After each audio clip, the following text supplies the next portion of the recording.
Stocks வாங்கி விற்று தலைவலியோடு இருக்கிற இன்வெஸ்டராக நீங்கள் இருக்க வேணாம்னு நினைக்கிறீங்களா? மியூச்சுவல் ஃபண்டில் தாராளமாக நீங்கள் இன்வெஸ்ட் பண்ணலாம். 1 கோடி என்ற இலக்கை அடையலாம். சில ஆயிரம் சம்பாதிக்கக்கூடிய ஒரு முதலீட்டாளராக நீங்கள் இப்போ இருந்தாக்கணும். லட்சங்களை கடந்து 1 கோடியை நீங்கள் எட்ட முடியும்.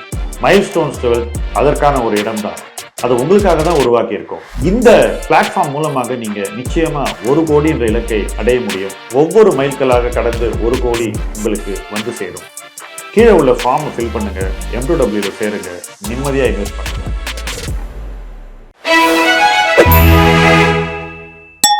ஃப்ரெண்ட்ஸ், இன்னைக்கு முதலீட்டு களம் நாம் பேச போற தலைப்பு நிதானமான முதலீடு நிச்சயமான வெற்றி. ஒரு இன்வெஸ்டருக்குன்னு ஒரு ரொட்டீன் இருக்கணும்னு நான் சொல்லியிருக்கேன். நிறைய ஹேபிட்ஸ் ஃபார்ம் ஆகணும் அப்படின்றதையும் நான் சொல்லியிருக்கேன். இந்த ரொட்டீனும் ஹேபிட்ஸும் நம்மளை என்ன பண்ண வைக்குது? நம்மை சார்ந்த தகவல்களை தொடர்ந்து கண்காணிக்க செய்யுது, சேகரிக்க செய்யுது. அதை பிரித்து பார்க்க நமக்கு ஒரு ஹேபிட்டை ஃபார்ம் பண்ணி கொடுக்குது. தகவல்களை எப்படி ஆராய வேண்டும், அதிலிருந்து புரிதல்களை எப்படி வளர்க்க வேண்டும்ன்றதை நமக்கு கொடுக்குது. இதெல்லாம் என்ன செய்யுது? நமக்கு சில வாய்ப்புகளை வெளிச்சம் போட்டு காட்டுது, சில ரிஸ்க்ஸையும் வெளிச்சம் போட்டு காட்டுது. ஸோ அந்த ரிஸ்க்ஸை தவிர்க்கிறோம், வாய்ப்புகளை தேடி போகிறோம். இது எல்லாமே எங்கேருந்து வருதுன்னா நம்மளோட இன்டெலிஜென்ஸ்லேருந்து வருது அப்படின்னு நம்ம நினைக்கிறோம். இங்கே தான் நம்ம தப்பு பண்ணுறோம். இது எல்லாமே நம்மளுடைய ஹேபிட்ஸ்னாலேயும் நம்மளுடைய டிசிப்ளின்னாலேயும் வர்றது அப்படிங்கிறத நம்ம இந்த இடத்துல உறுதியாக நம்பணும். நிறைய பேர் என்ன நினைக்கிறாங்கன்னா, ஸ்டாக் மார்க்கெட்டுக்கு நான் வந்துட்டேன், நான் பணம் சம்பாதிச்சேன், அது என் சாமர்த்தியம் அப்படின்னு நினைக்கிறாங்க. ஆனால் உலகத்தில் ஸ்டாக் மார்க்கெட்டுக்கு பணக்காரனானவங்க எல்லாருமே தங்களுடைய சாமர்த்தியத்தினால மட்டும் பணக்காரங்கள் ஆகலை. இன்ஃபேக்ட் சாமர்த்தியமாக இருக்கிறவங்க நிறைய பேர் நிறைய தவறுகளை செஞ்சுருக்காங்க. ஆனால் நிதானமாக இருந்தவங்க, தங்களுடைய ஸ்மார்ட்னஸ் கொஞ்சம் குறைவாக இருந்தால் கூட வெற்றியை குமிச்சிருக்காங்க. முக்கியமாக சொல்லணும்னா, வாய்ப்புகளை தேடி அலைய மாட்டாங்க, ரொம்ப ஆங்ஷியஸாக இருக்க மாட்டாங்க. ஐயோ இந்த வாய்ப்பு போயிடுமேனு பதட்டத்தில் இருக்க மாட்டாங்க. வர எல்லா வாய்ப்பையும் ஒன்றா பார்ப்பாங்க. பார்த்துட்டு எந்த வாய்ப்பு எவ்வளவு அட்ராக்டிவாக இருக்குன்னு தங்கள் மைண்டில் ஒரு ஒப்பீனியனை ஃபார்ம் பண்ணுவாங்க. இப்படி ஃபார்ம் பண்ணக்கூடிய பல ஒப்பீனியன்ஸை ஒன்னோடு ஒன்று பொருத்தி பார்த்து எது நல்ல ஒப்பீனியன் அப்படின்னு ஒரு ரேங்கிங் சிஸ்டமை மைண்டில் பண்ணுவாங்க. அதன்படி இன்வெஸ்ட் பண்ணுவாங்க. இதுக்கு என்ன காரணம்? நிதானம் தான் காரணம்.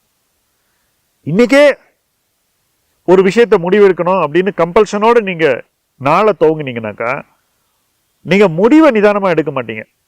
எப்படியாவது அந்த முடிவை எடுத்து அந்த ஷேரை வாங்கிட்டு வீட்டுக்கு போகணும்னு நினைப்பீங்க.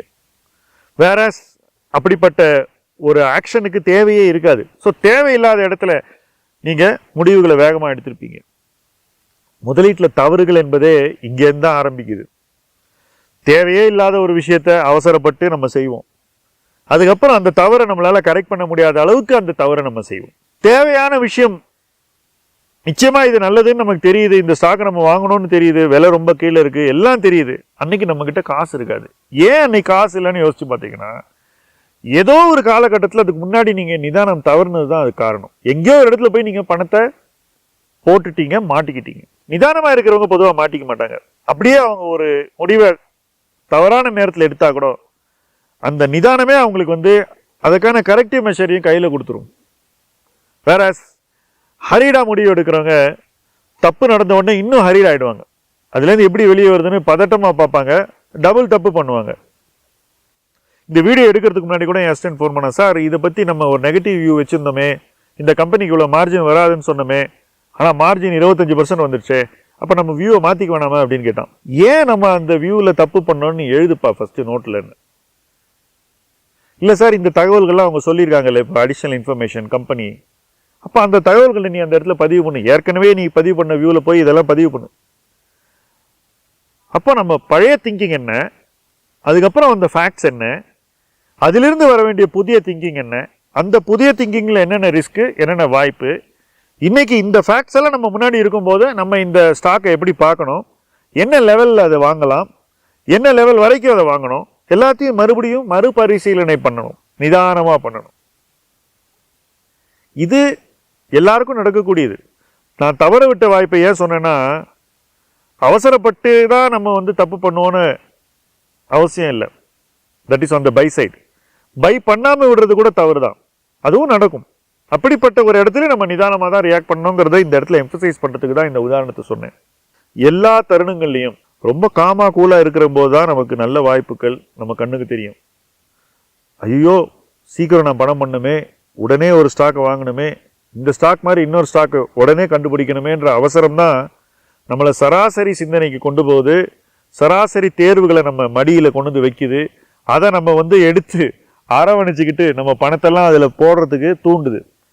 அதிலிருந்து தவிர்க்கப்பட வேண்டிய ஒரு பிஹேவியர் நம்ம லைஃப்குள்ளே வந்துடுது.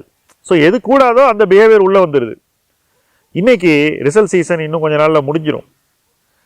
இந்த மாத கடைசியில் எல்லா ரிசல்ட்டும் முடிஞ்சிடும். அதுக்கப்புறம் இந்த ஆண்டு போன ஆண்டை விட வேகமான வளர்ச்சியை கொடுக்குமான்னு நம்ம பார்க்கணும். பொருளாதார வளர்ச்சி கொஞ்சம் ஸ்லோ ஆகுது அப்படின்றது எல்லாருக்குமே தெரியும் போது இந்த ஆண்டு போன ஆண்டை விட பொருளாதார ரீதியாகவும் சரி, நிறுவன ரீதியாகவும் சரி, எல்லா கம்பெனிக்கும் ஹோமோஜினியஸாக வளர்ச்சியை கொடுக்காது. அது எல்லாருக்குமே இன்னைக்கு தெரியும். அப்படி கொடுக்காத போது நம்ம முதலீட்டில் அவசரப்பட வேண்டிய அவசியம் இல்லை, நிதானமாக பண்ண முடியுங்கிறத நம்ம இந்த இடத்துல உணரணும். அந்த உணர்வு நமக்கு நிதானத்தை கொடுக்க வேண்டும். அந்த நிதானம் நமக்கு ஒரு அப்சர்விங் பவரை கொடுக்கணும். க்ளோஸாக அப்சர்வ் பண்ணுற ஒரு ஹேபிட்டை ஃபார்ம் பண்ணணும்.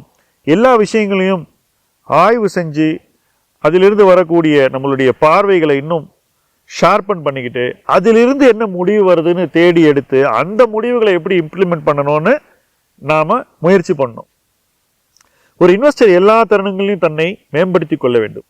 நான் 10 லட்சம் சம்பாதிச்சிட்டேன், ஜெயிச்சிட்டேன், இனிமேல் நான் தோக்க முடியாதுன்னு நினைக்கக்கூடாது.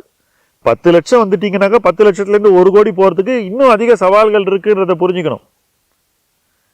இது 10 லட்சம் வந்தவங்களுக்கு மட்டும் பொருந்தாது, 1 லட்சம் சம்பாதிச்சவனுக்கும் பொருந்தும், 1 கோடி சம்பாதிச்சவனுக்கும் பொருந்தும், 10 கோடி சம்பாதிச்சவனுக்கும் பொருந்தும், 100 கோடி சம்பாதிச்சவனுக்கும் பொருந்தும், 1000 கோடி ஒருத்த சம்பாதிச்சா கூட அந்த இடத்துல அவன் மறுபடியும் தன்னை புதுப்பித்துக் கொள்ள வேண்டும், தன்னை மறு உருவாக்கம் செய்து கொள்ள வேண்டும், அடுத்த கட்ட வளர்ச்சிக்கு தன்னை தயார்படுத்திக் கொள்ள வேண்டும். இதிலிருந்து தப்பவே முடியாது. இதையெல்லாம் செய்யணும்னா நிதான அவசியம்.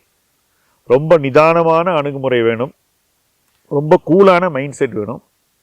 ஆப்பர்ச்சுனிட்டி எல்லா நேரத்துலையும் தேடணும்.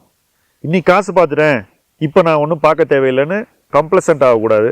எல்லா தருணங்கள்லையும் வாய்ப்புகள் நம்மை சுற்றி உருவாகி கொண்டிருக்கின்றன. அந்த வாய்ப்புகளை அடையாளம் காண வேண்டியது நம்முடைய கான்ஸ்டன்ட் டியூட்டி. சக்ஸஸ் ஆன ஒரு வழி, ஃபெயிலியர் ஆன ஒரு வழின்னு இல்லை. சக்ஸஸோ ஃபெயிலியரோ வாய்ப்புகள் என்ன இருக்குன்றத பார்த்து பார்த்து பார்த்து அடையாளம் கண்டு ஓகே இந்த வாய்ப்பை நம்ம பயன்படுத்தணும்னு முடிவெடுத்து அந்த இடத்துல நிதானமாக எப்படி எடுக்கணும், அந்த முடிவை எப்படி அதை இம்ப்ளிமெண்ட் பண்ணணும், எப்படி அதை முன்னெடுத்து செல்ல வேண்டும்ன்றதை தீர்மானித்து நம்ம பணத்தை இன்வெஸ்ட் பண்ணணும். அப்படி பண்ணக்கூடிய முடிவுகள் தான் வெற்றி முதலீடுகள். இன்னைக்கு மார்க்கெட்டில் அந்த மாதிரி வாய்ப்புகள் இருக்கான்னு கேட்டிங்கன்னா இருக்கு. ஆனால் இந்த வாய்ப்புகள் இன்னும் பெட்டர் ஆகிறதுக்கு வாய்ப்பு இருக்கு. இன்னைக்கு இருக்கக்கூடிய opportunities can even become better. when they become better you must be prepared. அந்த ப்ரிப்பரேஷனை செஞ்சு இன்றிலிருந்து ஒரு வெற்றி பயணத்தில் நீங்கள் வர வேண்டும், எங்களோடு வர வேண்டும். இணைந்து பயணிப்போம். முதலீட்டு களம் உங்கள் களம். நன்றி.